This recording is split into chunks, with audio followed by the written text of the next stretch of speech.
നെടുമ്പറമ്പൽ ഫിനാൻസിൽ 2 കോടി രൂപ നിക്ഷേപിച്ചെന്ന് SIT കണ്ടെത്തിയതാണ്.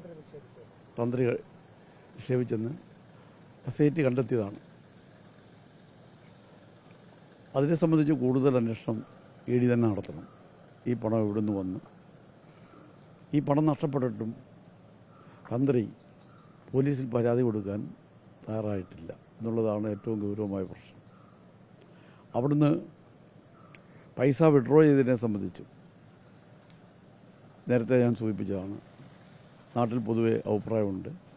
അത് കോൺഗ്രസിൻ്റെ നേതാവ് ജോർജ് മാമൻ കൊണ്ടൂരിന് ഇതിൽ പങ്കുണ്ടെന്ന് നാട്ടുകാർ പറയുന്നു. ഇതിനെക്കുറിച്ചും അന്വേഷിക്കണം.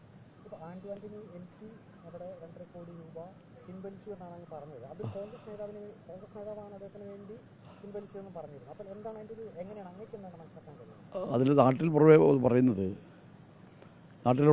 നാട്ടിലുള്ള ആളുകൾ പൊതുവെ പറയുന്നത് അവിടുന്ന് പൈസ വിഡ്രോ ചെയ്തതിൻ്റെ അകത്ത് ഈ ജോർജ് മാമൻ കൊണ്ടൂരിനും പങ്കുണ്ടെന്നാണ് നാട്ടുകാർ പറയുന്നത്. അതെല്ലാം അന്വേഷണം വിധേയമാക്കണം. അന്വേഷണം ഇത് സത്യസന്ധമായിട്ട് അന്വേഷണം നടത്തി ഈ കൊള്ളയെ സംബന്ധിച്ച് ജനങ്ങളുടെ മുന്നിൽ കൊണ്ടുവരണം.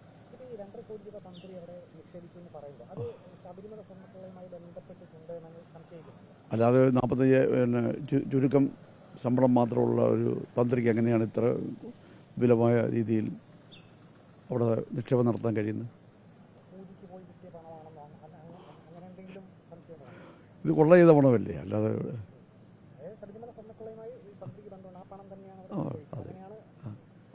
സംശയമുള്ളൂ. ED വിശദമായി അന്വേഷിക്കട്ടെ.